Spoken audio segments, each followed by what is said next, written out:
அது பூங்குன்ற என்ற அழகான கிராமம். அந்த கிராம மக்கள் எல்லாம் அந்த கிராமத்தோட வயலில் வேளாண்மை வேலை பார்த்தாங்க.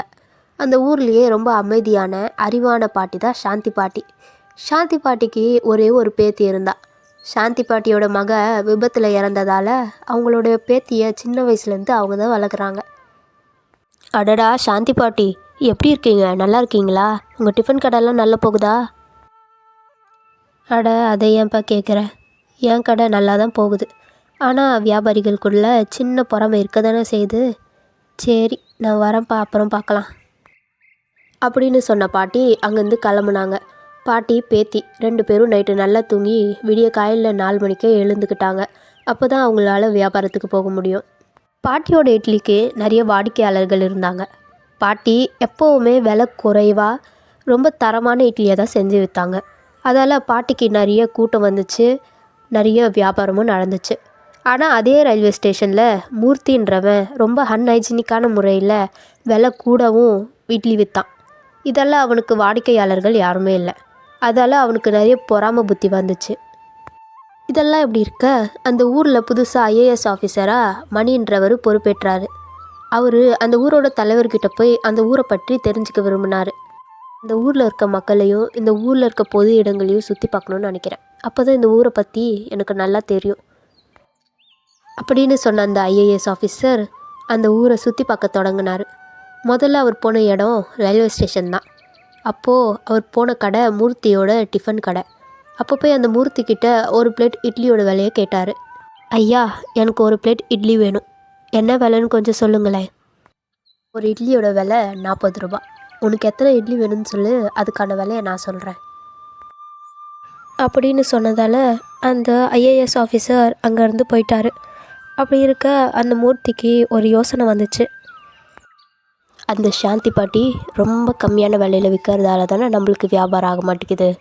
இனி அந்த சாந்தி பாட்டி இங்கே வியாபாரமே பண்ண முடியாத அளவுக்கு நான் பண்ணுறேன் அப்படின்னு அவன் ஒரு திட்டத்தை போட்டான். சாந்தி பாட்டியோட இட்லியை சாப்பிட்டதால ஒரு வயசான அம்மா அவங்க கடை முன்னாடி விழுந்ததாகவும் அவங்க பேரை அதை பார்த்து அழுகிற மாதிரியும் அவன் ஒரு நாடகத்தை நடிக்க வச்சான். வறுமையோட காரணத்தால் அவங்க 2 பேரும் அந்த நாடகத்தை நடித்தாங்க. அதை சுற்றி பார்த்த மக்கள் ஆச்சரியத்தில் நின்றுக்கிட்டு இருந்தாங்க. அந்த நேரத்தை யூஸ் பண்ணிக்கிட்ட மூர்த்தி பாட்டியோட கடையெல்லாம் வீணாக்க தொடங்கினான். ஊர் மக்கள்கிட்ட இவ ரொம்ப கேவலமான இட்லியை விற்கிறா, இவளோட இட்லியை சாப்பிட்டு யாரும் இப்படி ஆகிடாதீங்க அப்படின்னு கத்துனான். நம்ம ஏன் இங்கே மயங்கியிருக்காங்க? என்னாச்சு? இந்த கடையில் செதறி போய் கிடக்குது அப்படின்னு அந்த ஐஏஎஸ் ஆஃபீஸர் கேட்க அந்த ஊர் மக்கள் நடந்ததெல்லாம் சொன்னாங்க.